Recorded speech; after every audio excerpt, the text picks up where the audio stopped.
당신이 총 한 번이라도 잡아봤다면 100만 달러 걸죠. 백만장자는 청소부 이민자를 조롱하며 소리쳐 웃었다.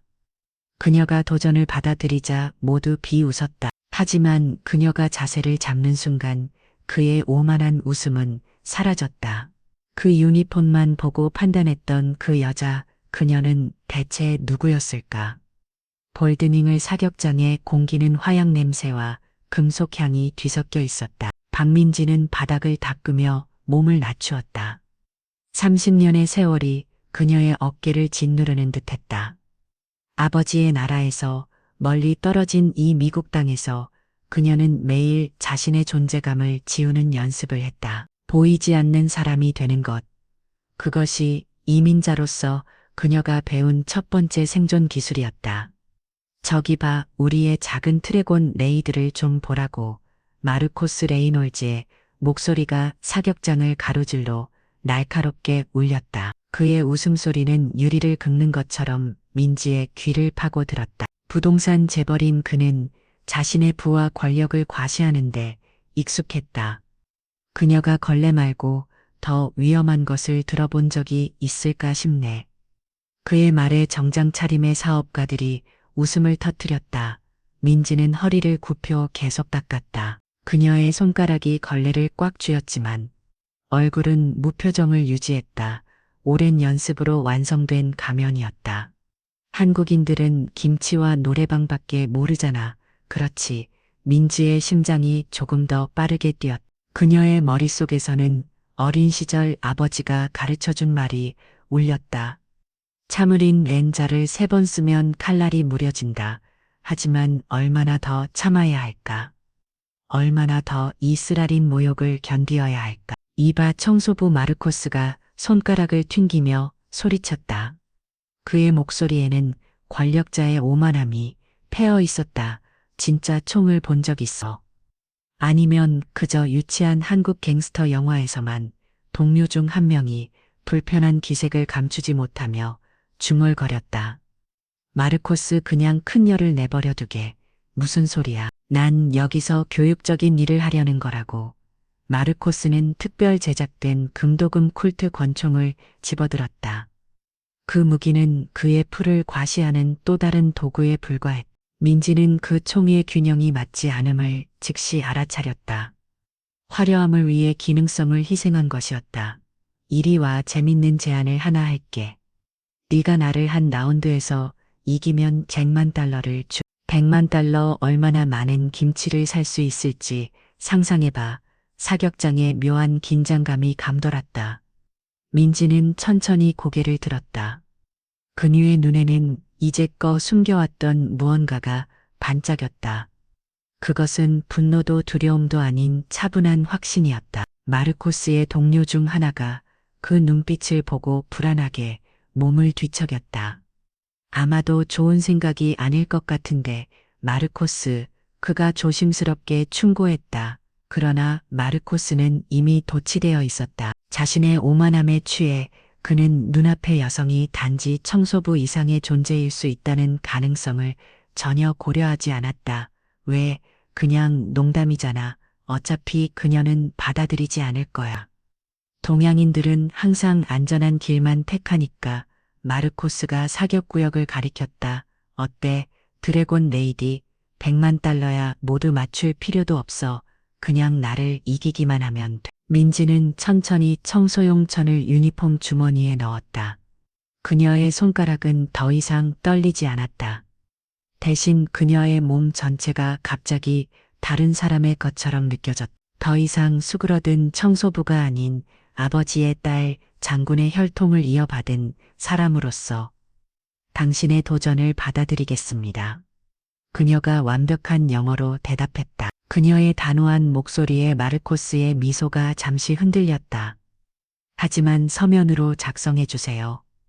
거기 있던 누구도 그 평범해 보이는 청소부의 내면에 숨겨진 진실을 알지 못했다. 그들은 그녀가 미국 펜타곤의 가장 존경받는 군사 전략가의 딸이라는 것을, 그녀가 어린 시절부터 총기의 균형과 정확도에 대해 배워왔다는 것을, 그리고 그녀가 참을 수 있는 한계점에 도달했다는 것을 몰랐다. 마르코스가 계약서를 쓰는 동안 민지는 마음속으로 오늘이 단지 한 라운드의 사격 시합이 아니라 그녀의 정체성과 존엄성을 되찾기 위한 전투임을 알고 있었다. 마르코스가 계약서에 설명하는 동안 민지의 마음은 먼 과거로 돌아갔다.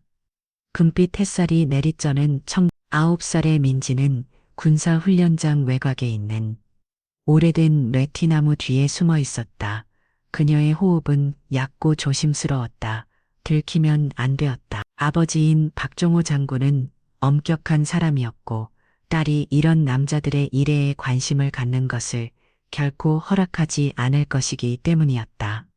조준점을 흔들리지 않게 유지하는 비결은 호흡에 있습니다. 아버지의 목소리는 훈련받는 장교들에게도 위험이 느껴졌다. 들이쉬고 절반 내쉬고 그 순간의 발사. 한국인의 우수성은 우연이 아닙니다. 그것은 규율입니다. 민지는 아버지의 모든 말, 모든 움직임 총과 사람 사이에 완벽한 균형을 만드는 모든 미세한 조정을 흡수했다. 그녀의 작은 손가락이 나무가지 위에서 움직였다. 상상 속의 반가스를 당기는 연습을 그날 밤 민지는 후원에서 나뭇가지로 아버지의 동작을 흉내내고 있었다. 상상 속의 표적을 향해 그녀는 호흡을 조절했다. 들이쉬고 절반 내쉬고 민지야 뭐하고 있니? 아버지의 엄한 목소리에 그녀는 얼어붙었다. 나뭇가지는 여전히 핀 콜라캔을 향해 있었다. 그냥 놀고 있었어요, 아빠. 그녀가 조심스럽게 대답했다. 장군은 그녀의 손에서 나뭇가지를 빼앗았다. 그의 얼굴에는 실망감이 역력했다. 이것은 소녀들의 장난이 아니다. 남자들의 일이지. 어머니가 널 찾고 계신 이 가서 부엌일을 도와드려라. 민지의 가슴이 아팠다. 아버지의 인정을 갈망하는 마음이 그녀의 작은 심장을 꽉 채웠다. 왜 그녀는 아들로 태어나지 않았을까? 왜 한국에서는 소녀들이 이런 꿈을 꿀 수 없는 걸까? 그날 밤 민지는 침대 밑에서 훔쳐들은 대화를 들었다. 그 아이는 당신의 재능을 물려받았어요. 종우 씨, 어머니의 목소리는 부드러웠다. 그 아이는 여자아이야. 아버지의 대답은 돌처럼 단단했다. 다른 것을 배워야 해. 항상 내 발자취를 따를 아들을 원했지. 미국인들은 운이 좋아. 딸들이 어떤 길이든 선택할 수 있으니. 하지만 우리는 한국인이야. 우리에게는 전통이 있어. 민지는 베개를 꼭 껴안았다. 조용한 눈물이 베개 시설 적셨다. 그녀는 한국을 사랑했다. 그 전통, 문화를 못. 하지만 왜 아버지처럼 될 수 없는지 이해할 수 없었다. 다음 날부터 민지는 비밀 루틴을 발전시켰다. 도서관에서 공부하는 척하면서 그녀는 몰래 빠져나가 아버지의 훈련을 지켜보았다. 밤에는 두꺼운 교과서의 무게로 총의 무게를 시뮬레이션하며 방에서 연습했다. 임시 변통으로 만든 표적으로 조준 연습을 했다. 한 번은 야간 훈련을 마친 후 그녀는 어둠 속에서 표적을 향해 허공에 총을 쏘는 연습을 하고 있었다. 갑자기 뒤에서 발소리가 들렸다. 그녀는 얼어붙었다. 내 손목이 너무 늦은 해. 아베오지의 목소리였다. 민지는 돌아서서 아버지의 얼굴을 올려다보았다. 어둠 속에서도 그의 표정은 읽기 어려웠다. 미안해요, 아빠. 그냥 그녀는 변명할 말을 찾지 못했다. 장군은 한동안 그녀를 바라보았다. 그의 눈에 잠시 무언가 자부심일까 깍스쳐 지나갔다. 하지만 그것은 순간이었고 곧 그의 표정은 다시 굳어졌다. 늦었다. 들어가거라. 그것이 전부였다. 인정도 격려도 없었다. 하지만 민지는 그 순간 아버지가 자신을 지켜보고 있었다는 사실, 아마도 지금까지도 지켜보고 있었을지 모른다는 사실을 깨달았다. 어린 민지는 그날 밤 결심했다. 언젠가 아버지에게 증명해 보이겠다. 그녀가 딸이지만 아버지의 진정한 후계자가 될 수 있다는 것을, 한국의 전통을 존중하면서도 자신만의 길을 찾을 수 있다는 것을 열어서 살이 된 민지의 삶은 비행기가 워싱턴 DC 울 공항에 착륙하는 순간 완전히 바뀌었다. 아버지의 펜타곤 주요 전략가 임명은 한국과 미국의 동맹 강화를 의미했지만 민지에게는 자신의 정체성과 꿈을 뒤로 한 채 낯선 땅으로의 강제 이주나 다른 없었다. 미국에 온 지 벌써 한 달이 넘었는데 왜 다른 미국 소녀들처럼 굴지 않니? 어머니는 아침마다 같은 질문을 반복했다. 민지가 교복 대신 청바지를 입고 친구들과 쇼핑몰에 가고 영어로 수다를 떨기를 바라는 마음이 담긴 물음이었다. 민지는 침묵으로 대답했다. 어떻게 설명할 수 있을까? 그녀의 영혼은 여전히 서울의 좁은 골목길, 한강이 내려다 보이는 언덕 무엇보다 아버지의 훈련장에 남아있다는 것을 그곳에서 그녀는 비록 숨어서였지만 자신의 존재 이유를 찾았었다. 새 학교에서 민지는 이상한 아시아 소녀라는 꼬리표가 붙었다. 너무 진지하고 너무 교율적이며 너무 다르다는 이유로 처음에는 호기심 어린 질문들이 쏟아졌다. 와, 영어를 정말 잘하네. 외국인 치고는 한국에서는 정말 개구기를 먹어? 내 눈은 정말 이국적이다. 민지는 이런 질문들이 겉으로는 칭찬처럼 포장되어 있지만 사실은 너는 우리와 다르다. 라는 메시지를 전달한다는 것을 알고 있었다. 학교 복도를 걸을 때마다 느껴지는 시선들 잘 들리지 않게 속삭이는 말들은 그녀를 더욱 고립시켰다. 어느 날 영어 수업 시간에 선생님이 SE를 돌려주며 민지의 앞에서 멈췄다. 박양 놀라운 작품이에요. 하지만 다음번에는 좀 더 미국적인 시각으로 써보는 건 어떨까요? 민지는 고개를 끄덕였지만 속으로는 미국적 시각이 무엇인지 의문이었다. 그녀의 생각이 감정이 심지어 글쓰기 방식조차 이곳에서는 이질적인 것으로 취급받는 현실이 가슴 아팠다. 방과 후 민지는 주로 도서관에 머물렀다. 이곳에서는 적어도 침묵이 이상한 것으로 여겨지지 않았다. 하지만 내면의 공허함은 점점 커져갔다. 아버지의 기대, 어머니의 적응 압박, 학교에서의 소외감 사이에서 그녀는 점점 자신을 잃어가고 있었다. 어느 토요일 쇼핑몰을 홀로 방황하던 중 한 전단지가 그녀의 눈에 들어왔다. 이글 사격장 초보자, 환영, 민지의 심장이 빠르게 뛰기 시작했다. 그동안 억눌러왔던 무언가가 표면으로 올라오는 듯했다. 공부 모임에 간다는 거짓말을 부모님께 하고 민지는 용돈을 모아 사격장을 찾았다. 유리문을 열자 화약 냄새가 그녀를 방했다. 그 순간 이상하게도 고향에 돌아온 것 같은 편안함이 느껴졌다. 처음이세요? 대역 카운터에 노인이 물었다. 네, 민지는 거짓말했다.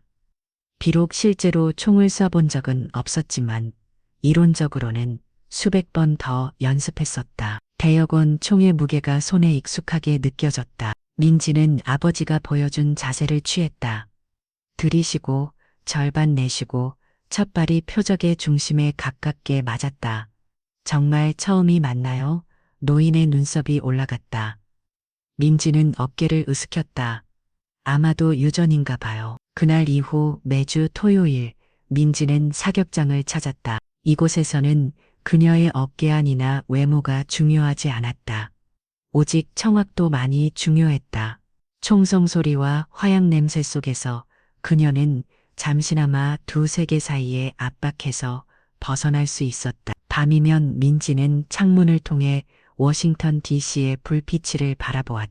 그녀는 두 문화 사이에 매달린 채 어디에도 완전히 속하지 못하고 어디에서도 완전히 거부당하지 않는 상태로 존재했다. 하지만 이제 그녀에게는 작은 도피처 자신의 진정한 자아를 찾아가는 비밀의 장소가 생겼다. 가을의 마지막 낙엽이 떨어지던 날 민지의 삶도 함께 무너져 내렸다. 대학교 2학년이 된 22살의 민지는 사격장에서 돌아와 현관문을 열었다. 평소와 달리 집안은 무거운 침묵에 휩싸여 있었다. 거실에는 아버지가 홀로 앉아 있었다. 그의 손에는 종이 한 장이 들려 있었다. 이게 뭐지? 아버지의 목소리는 겨울 바람처럼 차가웠다. 민지의 심장이 멈춘 듯 했다. 그것은 사격장 회원권 청구서였다. 우편물 분류 실수로 집으로 배달된 것이었. 8년간의 비밀이 한 장의 종이에 의해 무너져 내리는 순간이었다. 설명해봐라. 아버지의 명령은 군인다웠다. 질문이 아닌 민지는 자신의 발 아래 바닥이 갈라지는 듯한 느낌을 받았. 도망칠 수도 거짓말할 수도 없는 순간이었다. 몇 년 동안 사격을 연습해왔어요. 그녀는 진실을 선택했다. 저는 이곳에 소질이 있어요. 아빠, 배신 이루군. 장군은 중얼거렸. 그의 목소리에 담긴 실망감은 어떤 고함보다 민지를 더 아프게 했다. 내가 대표하는 모든 것에 대한 어떻게 아버지의 발자취를 따르는 것이 배신이 될 수 있나요? 민지는 반박했다. 수년간의 억눌린 감정이 폭발했다. 저는 아버지를 지켜보며 모든 것을 배웠어요. 아버지가 남자의 일이라고 말하는 동안 저는 아버지의 모든 동작을 외웠어요. 장군은 이뤄졌다. 사복 차림이었지만 그의 존재감은 여전히 압도적이었다. 바로 그것이 문제다. 너는 수년간 나를 속여왔어. 한국에서 라면, 우리는 한국에 있지 않아요. 민지가 끼어들었다. 그녀 자신도 이런 대담함에 놀랐다. 아버지는 미국인들이 우리의 전통을 이해하지 못한다고 하지만 바로 그 전통이 제가 진정한 자아를 찾는 것을 막고 있어요. 그렇다면 내 진정한 자아는 뭐지? 아버지의 목소리는 위험하게 낮아졌다. 아버지의 딸이여. 민지의 눈에서 눈물이 흘러내렸다. 그저 아버지의 인정을 원했던 재능 있는 사격수요. 장군은 그녀를 오랫동안 바라보았다. 그의 눈에는 분노와 슬픔, 그리고 민지가 전에 본 적 없는 무언가, 아마도 두려움이 섞여 있었다. 군인처럼 쏟고 싶다면 군인처럼 살아봐라. 그가 도전적으로 말했다. 내 지원 없이, 이 집 없이, 아버지에 대한 존경 없이, 내 재능이 현실 세계에서 얼마나 오래 갈지 보자. 그게 아버지의 최종 결정인가요?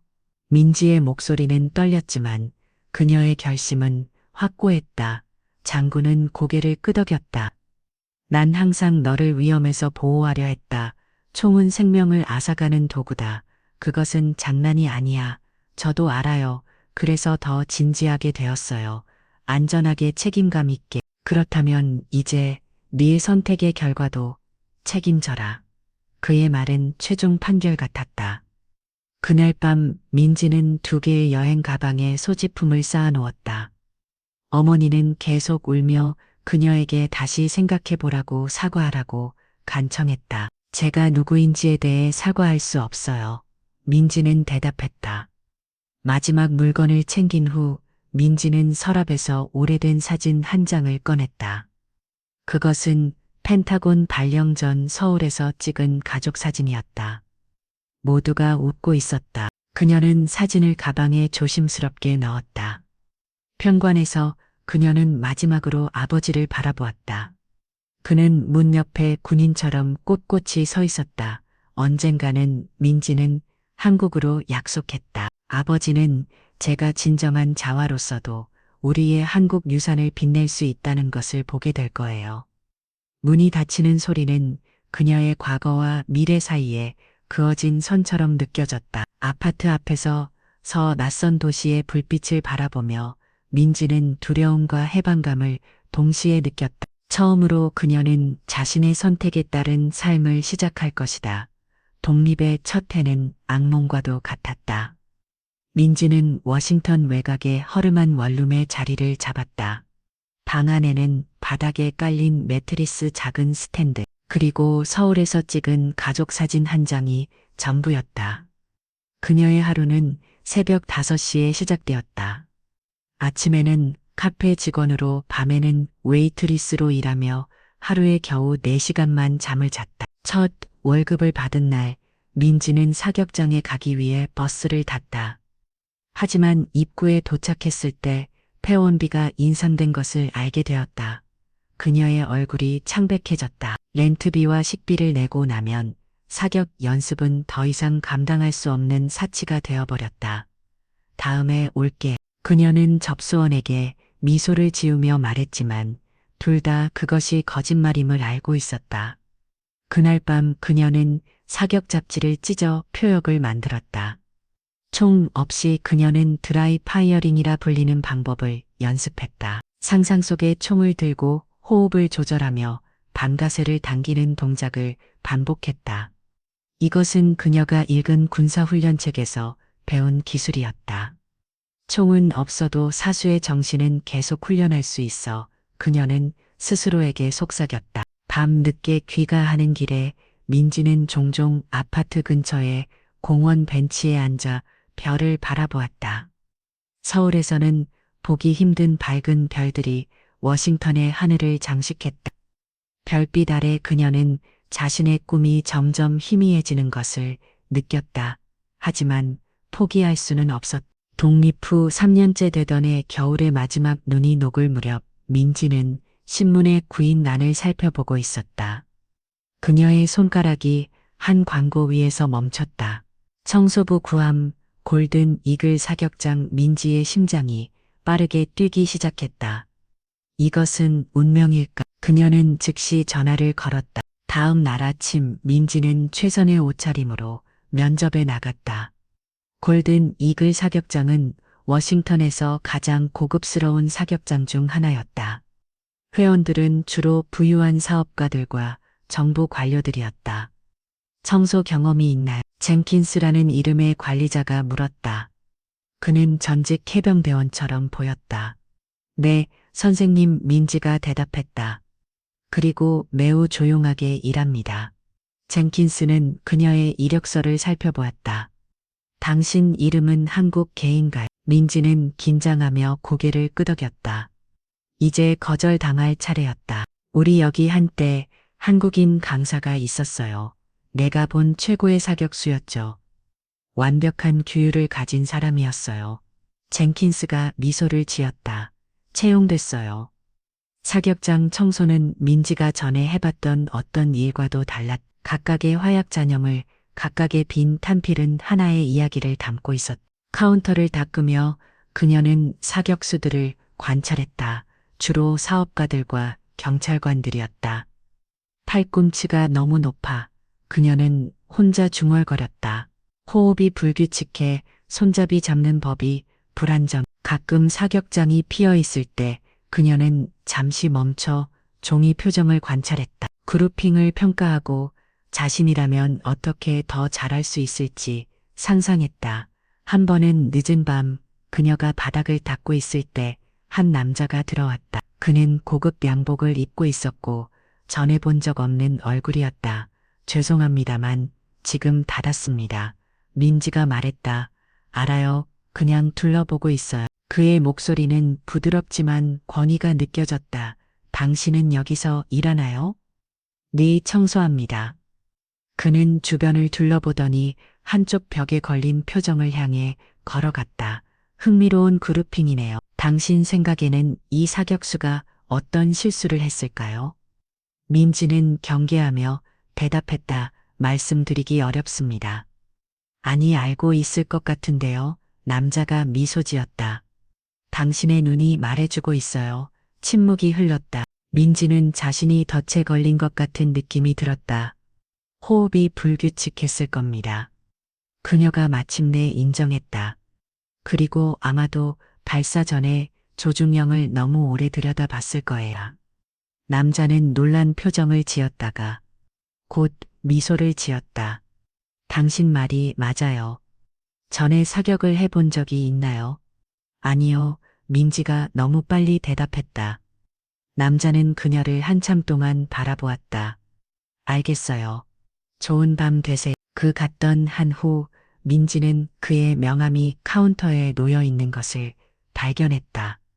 타나카 히로시, 일본 방위청 고문. 그녀는 재빨리 명함을 주머니에 넣었. 이 만남이 무엇을 의미하는지는 알 수 없었지만 그녀의 본능은 중요한 순간이었다고 말해주고 있었다. 마르코스 레이놀즈는 부유하게 태어나지 않았다. 그가 끊임없이 언급하는 사실이었다. 마치 그의 성공이 그의 오만함을 정당화하는 것처럼. 유저지의 중고차 판매원의 아들로 그는 공격적인 협상과 소문에 따르면 의심스러운 연주를 통해 부동산 제국을 건설했다. 이민자들의 문제는 그는 종종 사업 만찬에서 선언했다. 그들이 미국의 경쟁 정신을 이해하지 못한다는 거야. 그들은 모든 것을 거저받고 싶어 해. 아이러니하게도 그의 회사인 레이놀즈 엔터프라이즈는 청소와 유지 보수 서비스에 주로 이민자들을 고용했다. 가능한 최저 임금을 지불하면서 최대한의 노동을 요구했다. 알링턴에 탄 고층 필딩 꼭대기층에 위치한 사무실에서 마르코스는 그의 LMS 넥타이를 조정하며 비서가 그날의 일정을 낭독하는 것을 들었다. 볼든 이글에서 오늘로 후계인 예약을 확인했습니다. 초대된 손님들도 모두 참석을 확인했습니다. 마르코스는 미소를 지었다. 그는 최근에 맞춤형 콜트 매치 타겟을 구입했다. 금 도금에 그의 이니셜이 새겨진, 그리고 그것을 동료들에게 자랑하고 싶어 견딜 수 없었다. 그들 중 누구라도 사격 경험이 있나? 그가 물었다. 타나카 씨가 경험이 있는 것으로 알고 있습니다. 선생님, 그는 일본에서 정확성으로 꽤 존경받고 있습니다. 마르코스는 눈살을 찌푸렸다. 그는 빛을 발하는 것을 싫어했다. 일본이라 그렇군. 이 아시아인들은 다 똑같아 방법적이고 창의성이 없어. 아무도 알아차리지 못한 것은 마르코스가 얼마나 깊이 불안해하고 있는지였다. 각각의 성취, 각각의 인수, 각각의 부의 과시는 공허함을 채우려는 시도였다. 최근 그의 재정적 어려움에 대한 소문은 그를 더욱 방어적으로 만들었다. 나중에 샴페인을 준비해.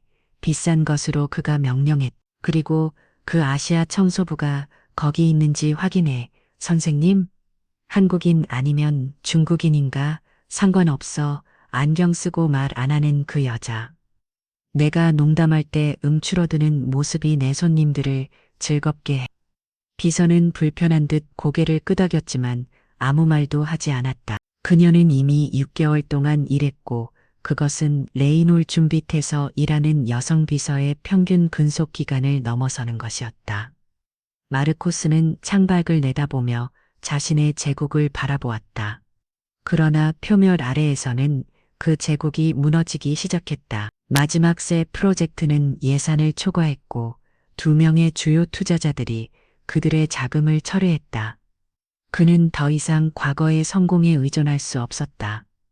그날 오후 마르코스는 고급 자동차에 올랐다. 뒷좌석에는 금도금된 권총이 맞춤 가죽 케이스에 담겨 있었다. 그는 그것을 만지작거리며 미소를 지었다. 이 새로운 장난감은 모든 사람의 시선을 사로잡을 것이다. 특히 그 일본인 타나카의 운전사 골든 이글로 그가 명령했다. 그리고 서두르게 나는 기다리는 것을 좋아하지 않아.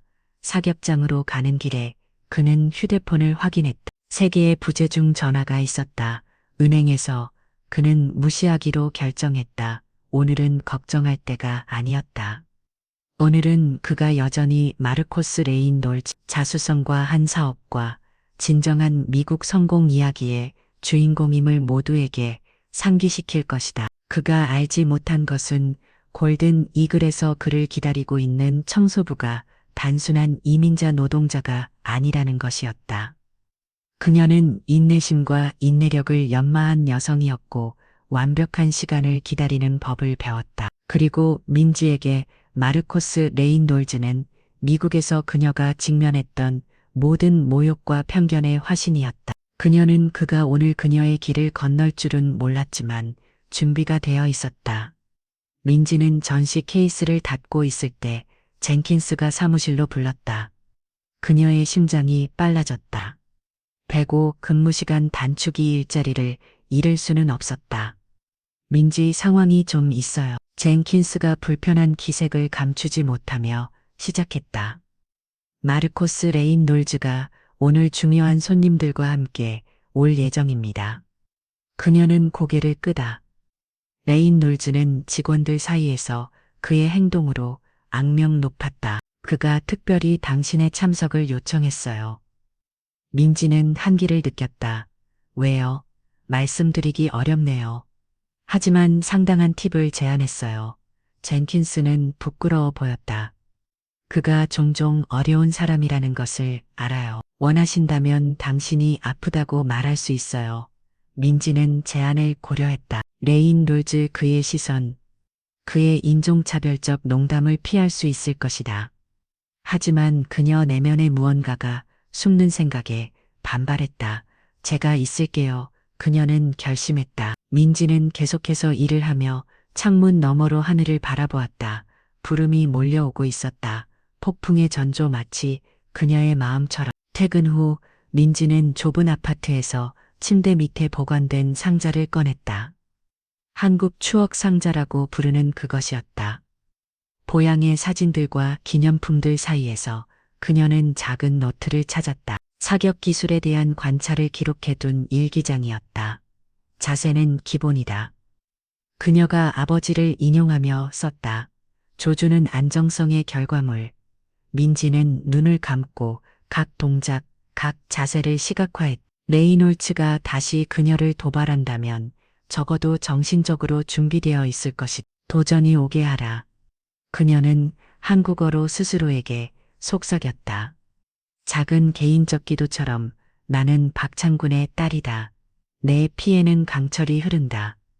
그날 밤 민지는 오랜만에 아버지에 대한 꿈을 꾸었다. 꿈에서 그는 그녀에게 총을 건네주었다. 무거운 군용 권총이었다. 네가 할 수 있을 것 같지 않구나. 꿈속에 아버지가 말했다. 민지는 총을 들어 올렸다. 놀랍도록 가벼웠다. 그녀가 반가세를 당겼을 때 총은 하늘로 향한 비둘기로 변했다. 그녀는 식은 땀을 흘리며 새벽 3시에 깨어났다. 창밖으로 도시의 불빛이 빗방울에 반사되어 춤추고 있었다. 그녀는 침대에서 일어나 거울 앞에 섰다. 유니폼을 입은 자신의 모습을 응시했다. 당신은 나를 보지 않아요. 그녀는 자신의 반영에게 말했다. 아무도 나를 보지 않아요. 그것이 내 힘이 될 거예요. 다음 날 아침 민지는 평소보다 일찍 사격장에 도착했다. 그녀는 모든 것이 완벽하게 깨끗한지 3번이나 확인했다. 카운터 총보관함 심지어 화장실까지. 왜 그렇게 열심히 청소하는 거야? 다른 청소부인 마리아가 물었다. 어차피 그들은 알아차리지도 못해. 민지는 미소를 지었다. 나를 위해서야. 내가 알잖아. 전구가 되자 젠킨스가 전화를 받았다. 그가 수화기를 내려놓았을 때 그의 표정은 긴장되어 있었다. 레이놀즈가 15분 후에 도착해. 그와 함께 일본, 영국, 독일에서 온 사업가들이 올 거야. 민지는 고개를 끄덕였다. 그녀의 심장은 평온했다. 마치 폭풍의 중심처럼. 어떤 총이 필요할까요? 그녀가 물었다. 젠킨스는 그녀를 이상하게 바라보았다. 왜 묻는 거야? 청소를 위해서 어떤 사격 위치를 준비해야 할지 알려면요. 아, 그래. 그는 안도했다. 그는 자신의 총을 가져올 거야. 콜트 매치 타게끔 독염된 것. 완전히 과시용이지. 민지는 머릿속으로 그 총의 특성을 생각했다. 무게 중심이 불균형할 것이다. 화려함을 위해 기능성을 희생한 전형적인 예였다. 그녀는 앞치마 주머니에서 손을 꺼내 바라보았다. 부드럽고 작은 손이었다. 청소 화학물질로 거칠어졌지만 그녀의 손가락은 여전히 섬세했다. 사수의 손이었다. 준비됐나요? 젠킨스가 물었다. 민지는 고개를 들어 그를 바라보았다. 그녀의 눈에는 전에 본 적 없는 결의가 있었다. 네, 준비됐어요. 그녀가 대답했다. 항상 준비되어 있었어요. 콜트 이글 사격장은 마르코스 레이놀즈와 그의 6명의 사업과 수행원이 들어서자 갑자기 조용해졌다. 젠킨스는 억지로 전문적인 태도를 유지하며 그들을 맞이했고 민지는 계속해서 조용히 청소하며 보이지 않는 척했다. 수년간 완벽하게 익힌 기술이었다. 신사 여러분, 워싱턴 최고의 사격장에 오신 것을 환영합니다. 레이놀즈가 과시하듯 선언했다. 오늘 작은 시범을 준비했습니다. 레이놀즈가 금도금된 콜트를 자랑하는 동안 민지는 눈꼬리로 관찰했다. 그 총은 인상적이었다. 맞춤형 포정기 고정밀 광학 초중형. 하지만 그가 그것을 다루는 방식은 지식보다는 허용심을 더 많이 드러냈다. 타나카 당신은 도쿄 대회에서 사격하지 않나요? 레이놀즈가 일본인 사업가 중 한 명에게 물었다. 가끔요. 타나카가 겸손하게 대답했다. 하지만 단지 쇼이로만 사무라이 훈련이 도움이 되는지. 볼까요? 레이놀즈는 자신의 농담에 웃었다. 사무라이가 칼이 아닌 총을 사용했다는 사실을 무시한 채 그의 눈이 민지에게 머물러왔다. 이봐 드래곤 레이드, 이리 와봐, 이어진 상황, 도전, 웃음소리, 100만 달러의 내기은 예측 가능한 연극처럼 펼쳐졌다. 젠킨스는 내기를 상세히 기록한 즉석 문서를 가져왔고 레이놀즈는 웃으며 서명했다. 간단한 것부터 시작하죠. 레이놀즈가 10m 거리에 표적을 설치하며 발표했다. 각자 5발씩 가장 높은 점수가 2라운드의 승자입니다. 민지는 젠킨스가 제공한 글로우 17을 받아들였다. 손에 익숙한 총의 무게는 수년간의 관찰과 비밀 연습의 기억을 일깨웠다. 여성 먼저 레이놀즈가 조롱했다. 민지는 자세를 취했다. 의도적으로 자세를 약간 잘못 잡았다. 그녀의 첫 발은 표적의 바깥톤을 맞췄다. 사업가들이 웃었다. 두 번째 발도 마찬가지로 서툴렀다. 세 번째 발에서 그녀의 손이 떨리는 것처럼 보였다. 한국에서는 이렇게 총을 잡나요? 레이놀즈가 도발했다. 아마도 걸레로 돌아가는 게 좋을 거예요. 그녀의 마지막 두 발도 비슷하게 형편없었다. 레이놀즈는 거의 자신의 총을 쏘기도 전에 승리를 확신하는 듯 했다. 보세요. 신사 여러분, 그가 자세를 취하며 말했다. 진짜 사격수는 이렇게 합니다. 레이놀즈의 자세는 웅장했지만 기술적으로는 결함이 있었다. 팔꿈치가 너무 벌어지고 호흡이 불규칙했다. 하지만 이 짧은 거리에서는 정확대 큰 영향을 미치지 않았다. 그의 5발은 모두 중앙원 안에 들어갔다. 이것이 수십 년의 경험입니다. 여러분, 그가 자랑스럽게 선언했다. 젠킨스가 결과를 발표했다. 이 라운드는 레이놀즈 씨의 승리입니다. 타나카의 눈이 잠시 민지와 맞췄다. 그의 표정은 읽기 어려웠지만 그녀는 그가 무언가를 의심하고 있다고 느꼈다. 더 멀리 해볼까요? 레이놀즈가 제안했다. 25m는 어떨까요? 아니면 당신에게는 너무 어려울까요? 드래곤 레이디, 민지는 고개를 끄겼다. 25m 괜찮습니다. 표적이 새로 설치되는 동안 젠킨스가 민지에게 물을 한 잔 건넸다. 괜찮아요? 그가 조용히 물었다. 네, 그녀가 대답했다. 완벽해요. 레이놀즈가 등 뒤에서 웃는 소리가 들렸다. 리버와 젠킨스, 그녀에게 조언하는 거야? 도움이 필요할 거야. 그렇지. 민지는 눈을 감았. 그녀의 마음은 서울의 오래된 느치나무 아래로 돌아갔다. 어린 소녀로서 나무치기로 총을 흉내내며 연습했던 그곳으로 그녀는 아버지의 목소리를 들었다. 집중 호흡 균형 25m 준비됐습니다. 사격장 보조원이 외쳤다. 자, 이번엔 내가 먼저 할게요. 레이놀즈가 선언했다. 여러분에게 어떻게 하는지 보여줄게요. 민지는 조용히 그를 관찰했다. 거리가 멀어지자 그의 기술적 결함이 더 분명해졌다. 그의 5발은 모두 중앙원에 들어갔지만 그루핑이 느슨했다. 그는 팔을 내리며 자신감 넘치는 미소를 지었다. 당신 차례예요. 청소부, 민지는 다시 총을 들었다. 그러나 이번에는 그녀의 손이 달랐다. 더 확실하게, 더 편안하게 총을 지었다. 그녀는 깊게 숨을 들이쉬고 자세를 바꾸었다. 이제 그녀의 자세는 완벽했다. 정확히 그녀가 수백 번 아버지에게서 본 것과 같았다. 민지의 첫 번째 발사 전 사격장에 미묘한 긴장감이 감돌았다. 레이놀즈는 여전히 자신만만했지만 타나카의 눈은 민지의 변화된 자세를 놓치지 않았다. 민지는 깊게 숨을 들이쉬고 본능적으로 수백 번 아버지가 사용하는 것을 본 자세를 취했다. 들으시고 유지하고 부드럽게 누르고 절반 내쉬기, 첫 발이 내부 원을 맞췄다. 이전 라운드보다 훨씬 더 정확했다. 순간적인 침묵이 그룹을 감쌌다. 레이놀즈는 불편하게 목을 가다듬었다. 초보자의 행운이군. 민지의 두 번째 발은 중심에 더 가깝게 맞았다. 세 번째 발은 거의 정중앙에 맞았다. 각 발사와 함께 수년간의 조용한 관찰이 완벽한 실행으로 결정화되었다. 대체 무슨 일이 일어나고 있는 거지? 레이놀즈가 젠킨스에게 중얼거렸다. 젠킨스는 그저 어깨를 으쓱하며 작은 미소를 지었다. 타나카는 점점 더 관심을 갖고 지켜보았다. 그녀의 기술은 군대식이군요. 그가 말했다.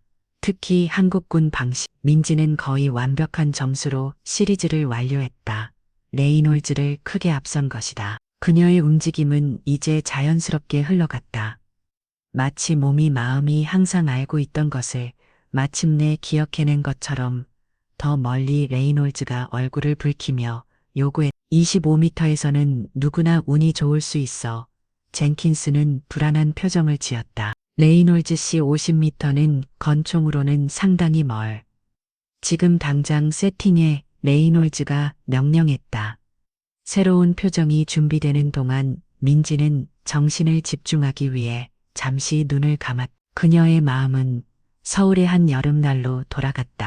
13살 때 그녀는 아버지가 장거리 사격 훈련을 하는 것을 본 적이 있었다. 거리는 환상이다. 그가 부하들에게 말했다. 진정한 사수에게는 10m, 100m, 자세호흡 집중력이 거리를 극복한. 표정이 준비되었을 때 레이놀즈는 첫 번째로 사격했다. 그의 자신감은 눈에 띄게 흔들렸다. 5발 중 2발만이 권역을 맞췄고 나머지는 완전히 빗나갔다. 이런 찬장. 그가 중얼거렸다. 이 조중력에 문제가 있어. 제 차례인가요? 민지가 조용히 물었다. 레이놀즈가 그녀에게 총을 건넨다. 그의 얼굴은 분노와 당혹감으로 일그러 있었다. 민지는 이제 원래의 자세를 취했다. 더 이상 숨기지 않고 아버지에게서 배운 모든 것을 보여주었다. 그녀의 호흡은 규칙적이었고 그녀의 자세는 완벽했다. 그녀의 첫 발이 표적의 중심원을 맞췄을 때 사업가들 사이에서 낮은 감탄사가 들렸다. 두 번째 발, 세 번째 발, 네 번째 발, 다섯 번째 발. 모두 중앙원 안에 모였. 절대 불가능한 결과였다. 권총으로 50m 거리에서는 타나카가 가장 먼저 박수를 쳤다. 다른 사업가들이 따라했다. 레이놀즈만이 얼어붙은 듯 서 있었다. 저 총에 문제가 있어. 그가 민지가 들고 있는 글록을 가리키며 항의했. 젠킨스, 당신이 이걸 조작했군. 그녀에게 개조된 총을 줬어. 사업가들은 불편한 시선을 교환했다. 그의 비난은 절망적으로 들렸다. 표준 총입니다. 레이놀즈 씨. 젠킨스가 차분하게 대답했다. 모든 손님에게 대여하는 것과 동일합니다. 그럼 공정한 경쟁을 위해 동일하게 만들어 봅시다. 레이놀즈가 선언했다. 그의 입술에 인위적인 미소가 돌아왔다. 젠킨스. 진열장에 있는 그 오래된 리볼버를 가져와요. 광학 조준용도 보정기도 없이 순수한 강철과 조준만으로. 젠킨스는 망설였다. 그것은 1955년 산 콜트 경찰 스페셜입니다. 선생님 수집품이에요. 작동은 하잖아. 그렇지. 가져오세요. 그리고 표적을 75m에 설치하세요. 사업가들이 중얼거렸다. 75m는 철제 조종이만 있는 오래된 리볼버 오는 터무니없는 거리였다. 민지는 젠킨스가 마지막에 요청한 총을 가져오는 것을 지켜보았다. 그녀의 시선이 잠시 타나가와 마주쳤고 그는 거의 알아차릴 수 없을 정도로 고개를 끄다. 지식을 가진 사람들 사이에 존경의 제스처였다. 다시 여성먼 레이놀츠가 거짓된 예의로 제안하며 무거운 리볼버를 민지에게 건넨다. 그녀는 오래된 금속의 무게를 느꼈다. 현대 무기와 완전히 다른 느낌이었다. 시간으로 마모된 철제 조종이는 자연스러운 편차를 보정하기 위해 수동 조정이 필요할 것이다. 반가소에는 딱딱하고 예측하기 어려웠다. 무기를 평가하면서 민지는 아버지의 가르침을 떠올렸다. 무기는 변하지만 정확성은 유지된다. 진정한 한국 사수는 변명하지 않고 적응한다.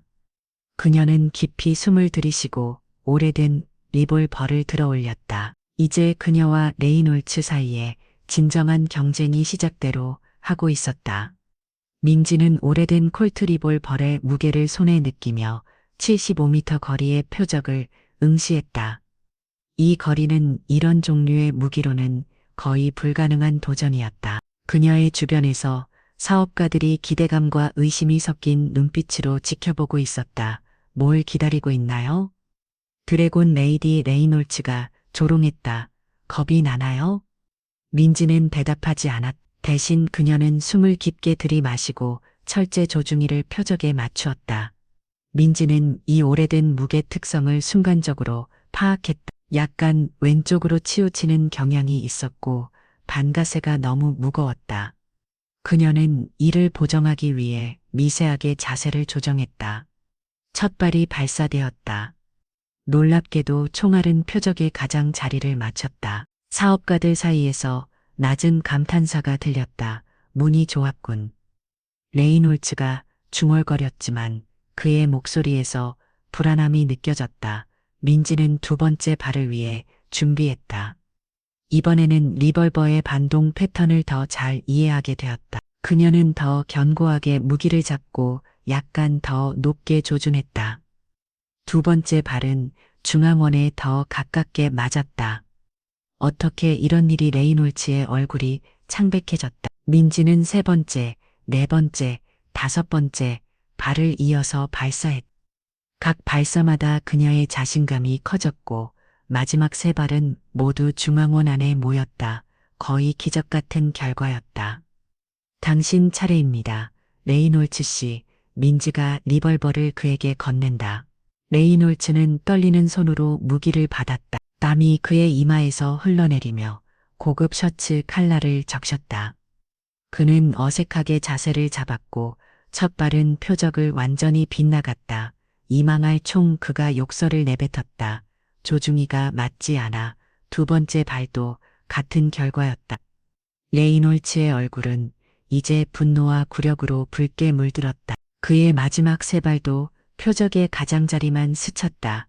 이건 말도 안 돼. 그가 최후의 비참한 발사 후 항의했다. 이런 거리에서 오래된 리볼버로 정확하게 쏠 수 있는 사람은 없어. 명백히 누군가는 할 수 있군요. 타나카가 의미심장하게 민지를 바라보며 말했다. 레이놀츠는 카운터 위에 총을 내려놓았다. 운였어. 순전히 운. 다른 것을 시도해보자. 충분히 봤다고 생각합니다.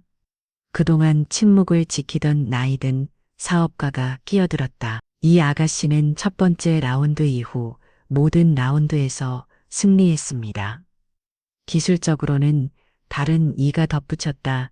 그녀는 원래 도전에서 승리했습니다. 나를 이기면이라고 말씀하셨죠.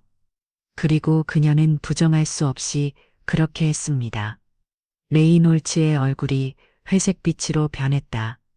그의 우월감은 산산조각 났고 그와 함께 그의 권위도 무너져 내렸다. 그는 필사적으로 마지막 수단을 생각해냈다. 그 총에 분명히 문제가 있어. 그가 갑자기 소리쳤다. 아마도 특별히 개조된 것일 거야. 젠킨스, 당신은 시작부터 그녀와 공모했어.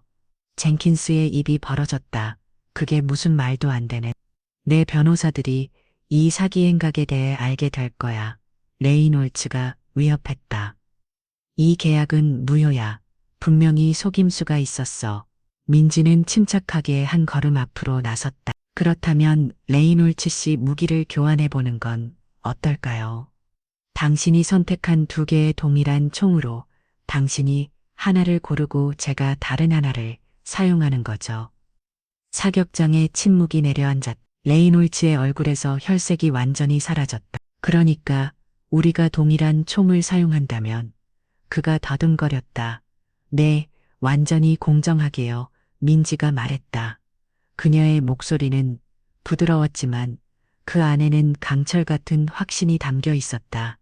아니면 단순히 인정하실 수도 있어요. 제가 당신보다 더 뛰어난 사격수라는 것을 그 순간 모든 사람들이 이해해야 됐다.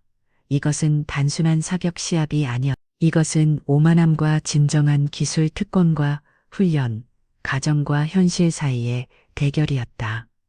젊은 사업가 중 하나가 조용히 자신의 휴대폰을 꺼내 녹화 버튼을 눌렀다. 그는 이 순간이 단순한 내기를 넘어서는 중요성을 가지고 있다는 것을 본능적으로 알았다. 사격장의 긴장감은 마치 실에 팽팽하게 당겨진 활과 같았다. 레인 울주는 절망적으로 자신의 존엄성을 회복하려 애쓰고 있었다. 그의 발사는 모두 표적을 빗나가거나 가장자리만 맞췄다. 이탈리아제 셔츠 칼라를 적시는 땀이 그의 얼굴에서 흘러내렸다. 민지는 평온한 표정으로 지켜보았지만 내면에서는 자신을 이곳까지 이끌어온 모든 순간을 되새기고 있었다. 아버지를 몰래 지켜보던 시간들, 혼자서 연습하던 밤, 레이놀지 같은 사람들의 눈에는 보이지 않는 존재로 이 사격장의 바닥을 닦던 수년간의 시간. 이건 말도 안 돼.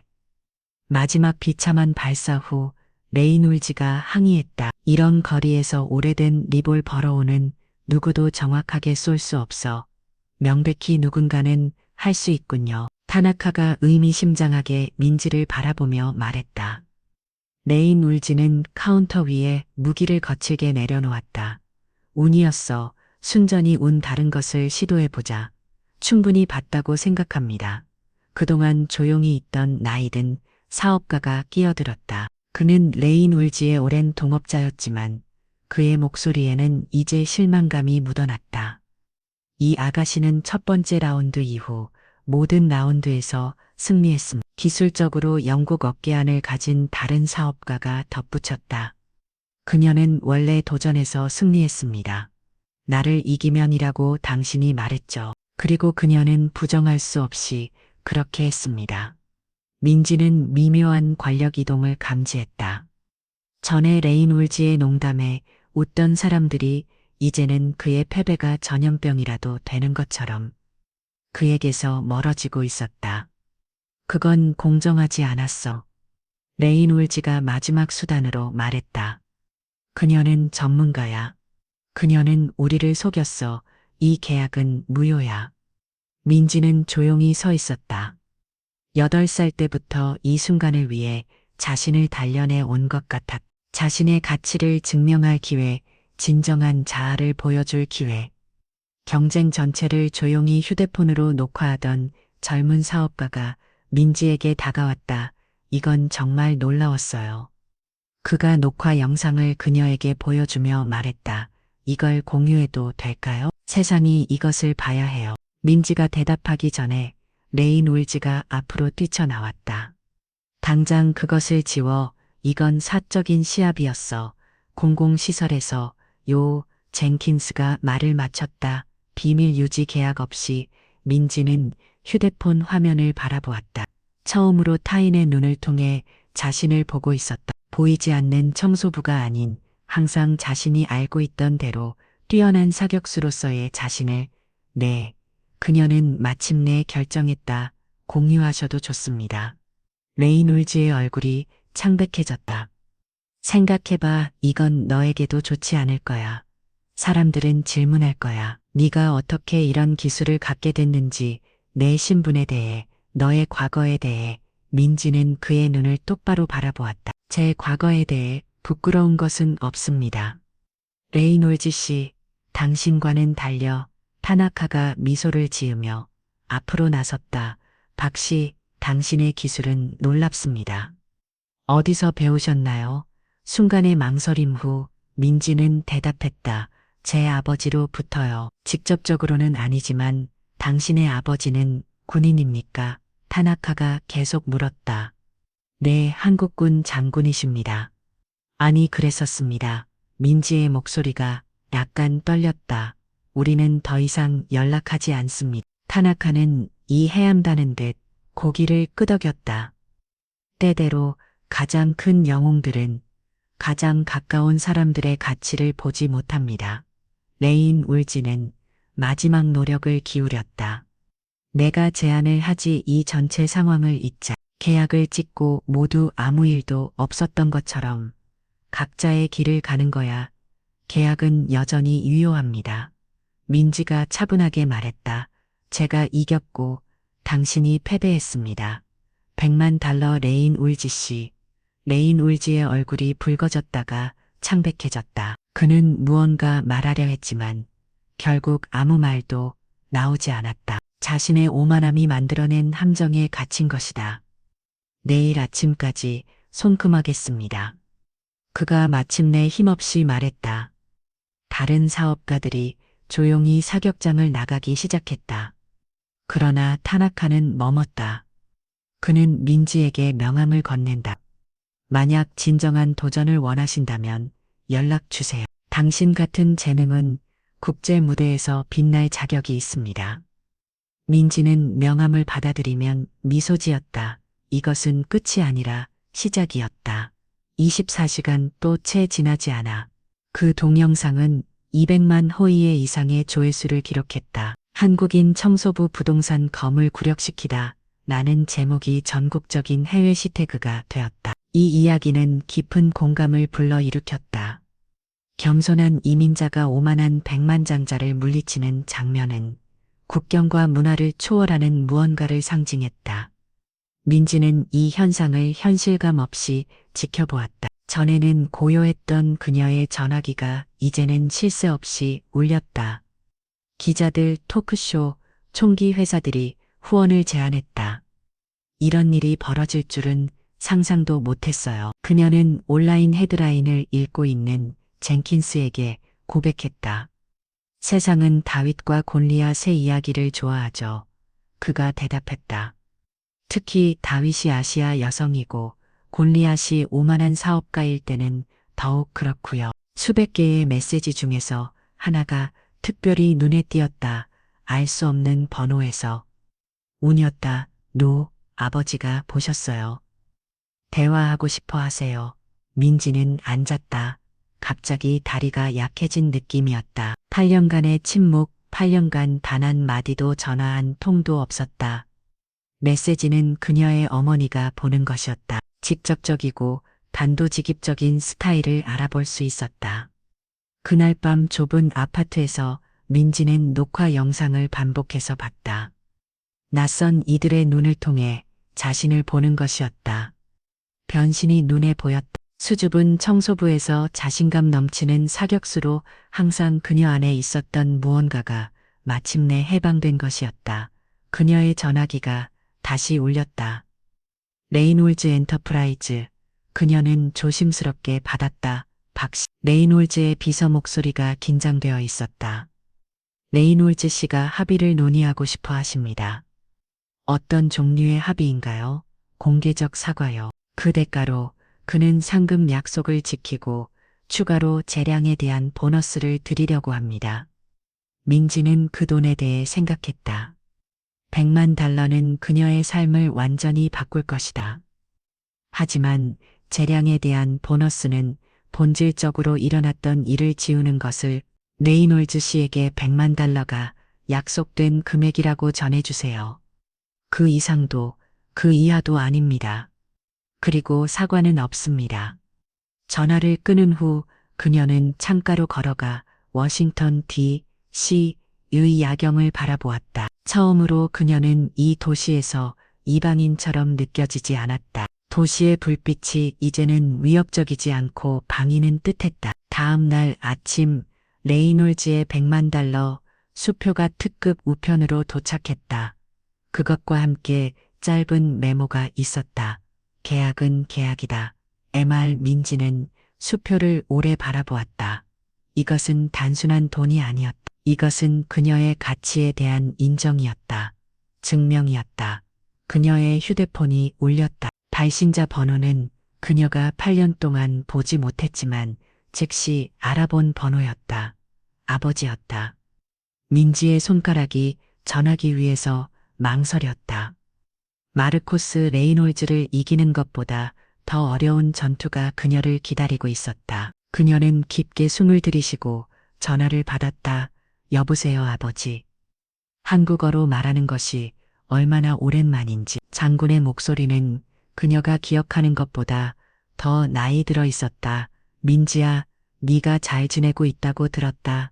민지는 울컥하는 감정을 삼켰다. 내 아버지 잘 지내고 있어요. 그 동영상을 봤다. 너의 사격 실력 침묵이 이어졌다. 민지는 그가 어떤 말을 할지 상상할 수 없었다. 비난, 실망 아니면 어쩌면 네 자세가 완벽했다. 그가 마침내 말했다. 왼쪽 팔꿈치가 약간 높았지만 민지는 웃음을 터뜨렸다. 8년 만에 첫 대화에서 기술적인 조언을 하다니. 하지만 그녀는 그 말 뒤에 숨겨진 의미를 알았다. 그녀를 사격수로 인정하는 것. 그녀의 기술이 완성할 가치가 있다는 것. 카페 한눈에서 만날 수 있을까? 그가 물었다. 목소리가 약간 떨렸다. 얘기할 것이 많아. 민지는 창밖을 바라보았다. 하늘은 맑았고 새로운 날이 시작되고 있었다. 네 아버지, 저도 얘기할 것이 많아요. 카페 한눈은 버지니아 애너운데일에 위치한 작은 가게로. 이 지역은 작은 서울이라 불릴 만큼 한국 문화가 짙게 배어 있었다. 민지는 약속 시간보다 15분 일찍 도착했다. 아버지에게서 물려받은 습관이었다. 시간을 지키는 것은 존중의 표현이다. 그는 항상 말했다. 그녀는 안쪽 자리를 선택했다. 입구가 잘 보이는 위치였다. 또 다른 무의식적으로 아버지에게서 배운 습관. 기다리면서 그녀는 어머니가 어린 시절 선물해준 태극 문양이 새겨진 작은 목걸이를 만지작거렸다. 전고가 되자 문이 열렸다. 박종호 장군이 들어왔다. 민간인 복장이었지만 수십 년의 군 생활이 남긴 위험 있는 자세는 여전했다. 그는 더 늙어 보였다. 머리카락은 이제 완전히 휘어졌고 얼굴에는 깊은 주름이 패어 있었다.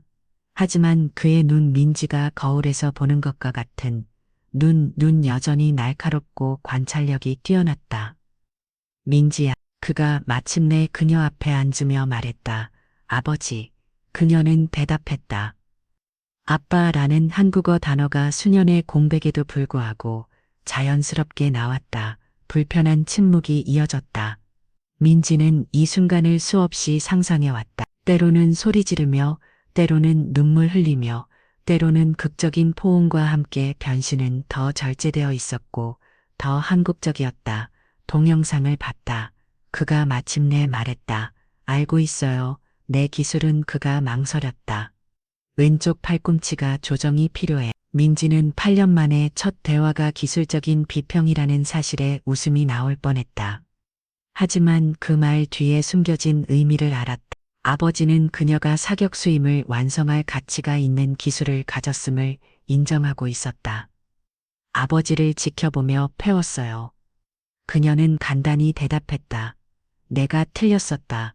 그가 마침내 말했다. 잘못을 거의 인정하지 않는 사람에게는 어려운 말이었다. 기술에 대해서가 아니라 너에 대해서. 민지는 예상치 못한 감정이 목구멍을 타고 올라오는 것을 느꼈다. 널 보호하고 싶었어. 그가 계속했다. 군대 세계는 여성들, 특히 아시아 여성들에게 친절하지 않아. 네가 더 쉬운 삶을 살기를 원했지. 저는 쉬운 삶을 원하지 않았어요. 민지가 대답했다. 제 것인 삶을 원했어요. 그는 오래도록 그녀를 바라보았다. 민지는 그의 눈에서 후회와 자부심이 뒤섞인 것을 볼 수 있었다. 그의 손이 테이블 위에서 움직였고 순간 그녀의 손을 잡을 것 같았지만 그는 멈추었다. 레인 올지는 어떻게 됐지? 그가 주제를 바꾸며 물었다. 돈을 지불했어요.